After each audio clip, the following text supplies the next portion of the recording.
Dairy ఫామ్లో మనకు అధిక పాలు దిగుబడి రావాలంటే మెయిన్ బ్రీడ్ ఎంపిక, మంచి జాతి ఆవులు, క్వాలిటీ ఆవులు ఎంచుకోవాలి. దాంట్లో ఎగ్జాంపుల్ ఇది జెర్సీ ఏబిఎస్ సెక్సెడ్ చమన్. ఈ మాదిరి పొదుగు వస్తుంది, కింద ఇట్లా ఉంటుంది, రొమ్ముకు రొమ్ము అరడుగు గ్యాప్ ఉంటుంది. తర్వాత ఈ మాదిరి పాలు నరం ఉంటుంది.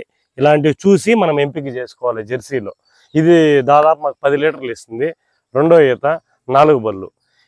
ఆముదం నూనె పూసుకుంటే రొమ్ముల పైన ప్రెజర్ లేకుండా స్మూత్గా ఉంటాయి, పాలు పిండేదానికి మనకు బాగుంటుంది.